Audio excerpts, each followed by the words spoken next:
Bonjour à toutes et à tous, grosse revue de presse aujourd'hui, alors accrochez-vous, on commence le Tour d'Europe en France, comme très souvent, Olivier Giroud fait la une de l'équipe ce vendredi, le meilleur buteur de l'histoire des Bleus a accordé une interview au journal sportif, a évoqué l'Euro qui arrive, mais aussi son départ en MLS. À 37 ans, le Français est réaliste sur son futur avec le maillot bleu, je vais vous lire ce qu'il a déclaré, l'équipe de France sera terminée après l'Euro, il faut laisser la place aux jeunes.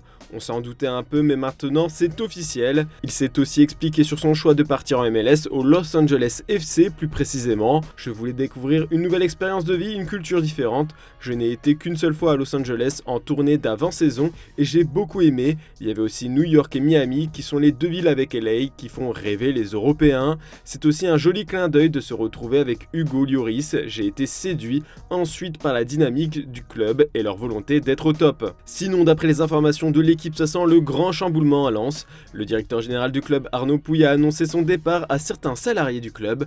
Franck Hez souhaite lui aussi partir. Du côté du Figaro Sport, on fait le bilan du passage de Mbappé au PSG. Pour le journal, son départ va lourdement affecter le club, à tel point que l'on peut dire que c'est une nouvelle ère pour le club de la capitale. Il a marqué de son empreinte son passage au PSG, on ne peut pas le nier, titre le journal en reprenant des propos de Luis Fernandez. D'ailleurs, son prochain club, ce n'est pas vraiment un secret. Sa mère Faisal Amari l'a bien mise en avant, répondant « Je crois que vous savez déjà, non ?» quand des journalistes lui demandent où son fils va partir. Mbappé lui-même conseille les journalistes d'aller la voir pour tenter d'avoir plus d'informations, un conseil ironique bien sûr. Selon les informations de AS, le Real Madrid et Kylian Mbappé auraient convenu lors des négociations finales pour son contrat que l'attaquant français fasse profil bas lors de ses apparitions publiques et ne mentionne pas le Real Madrid au moins jusqu'au 3 juin prochain. AS ajoute que le présenter après la finale de Wembley pourrait générer un conflit juridique avec le PSG puisque le meilleur buteur de Ligue 1 est encore sous contrat jusqu'au 30 juin. Il faudrait que la star parisienne et son club actuel signent un accord de rupture au lieu de laisser son contrat actuel se terminer, puisqu'une présentation au cours de la première semaine de juin pourrait permettre au PSG de déposer une plainte. Sinon, pour être bien complet sur le club parisien, Luis Enrique continue de mobiliser ses hommes avant la finale de Coupe de France samedi soir. Le coach espagnol ne veut aucun relâchement et comme le rappelle le Parisien ce matin, il a exclu 2 joueurs de l'entraînement à cause de leur retard. En attendant, pour le mercato parisien, ça se complique pour le futur recrutement de Raphaël Leão. D'après le Corriere dello Sport qui reprend des informations d'Ojogo, Al Hilal serait prêt à passer aux choses sérieuses pour l'attaquant Rossonero, 1 an exactement après sa prolongation de contrat. Le club saoudien est d'accord pour lever la clause de 175 millions d'euros dont dispose Leão dans son contrat. Milan a besoin de se reconstruire après une saison décevante. Cette somme pourrait permettre au club de se renforcer dans tous les secteurs de jeu. Direction l'Angleterre, ça y est, on est enfin fixé pour l'avenir de Lucas Paqueta. Sous le coup d'une enquête depuis presque 1 an pour des paris sportifs suspects, le Brésilien vient de voir la sentence tomber. La fédération anglaise l'accuse de matchs truqués et notamment d'avoir volontairement pris un carton jaune lors d'une rencontre. Il dispose d'un peu plus d'une semaine pour répondre aux accusations de la Football Association. Cette nouvelle bouleverse les médias britanniques qui s'attendaient tout de même à ce dénouement. Comme l'écrit le Mirror, cette nouvelle brise tous les plans de Julen Lopetegui qui vient tout juste d'arriver à la tête des Hammers. Il va devoir recruter au milieu de terrain, ce qui n'était pas dans ses projets. Pour le Daily Express, c'est surtout un énorme coup dur pour Manchester City qui voulait faire de l'ex-lyonnais l'une de ses recrues phares de l'été. Les Sky Blues vont devoir se tourner vers d'autres profils. Le Daily Star craint de son côté une fin de carrière prématurée pour le milieu de 26 ans.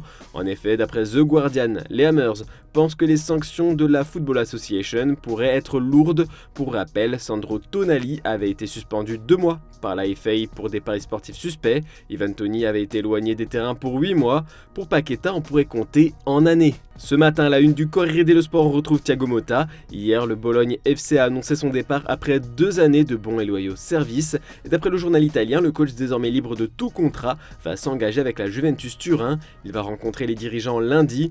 Tuttosport se réjouit également de l'arrivée imminente de Thiago Motta sur le banc de la Juventus. Un nouveau projet va débuter pour la Juve. Dans sa valise, Motta pourrait mettre Joshua Zirkzee, l'attaquant de Bologne, est dans le viseur des Bianconeri depuis un bon moment maintenant. Voir son actuel coach s'envoler pour Turin devrait définitivement le convaincre de prendre la même direction. On continue cette page valse des entraîneurs, cette fois pour évoquer le cas du Bayern Munich. D'après le quotidien allemand Bild, le club munichois et l'entourage de Vincent Kompany sont parvenus à un accord oral. Les négociations avec le coach sont complètement terminées. Il y a même eu une rencontre entre le directeur sportif Max Eberl, le directeur sportif Christoph Freund et le manager belge. D'ailleurs, le média belge La Dernière Heure se réjouit déjà de voir un de ses compatriotes être à la tête d'un club aussi prestigieux. Mais attention, d'après Sky Germany et Abendzeitung, München, rien n'est encore fixé. Burnley ne compte pas se laisser faire dans cette affaire. Les Clarets réclament 20 millions d'euros au Bayern Munich pour Vincent Kompany. Le club bavarois ne veut pas payer cette somme, du coup, les négociations se poursuivent. En tout cas, on peut dire que le Bayern Munich exploite énormément sa filiale de recrutement en Angleterre, car après Harry Kane et Eric Dyer, le Rockermeister veut s'offrir Jack Grealish.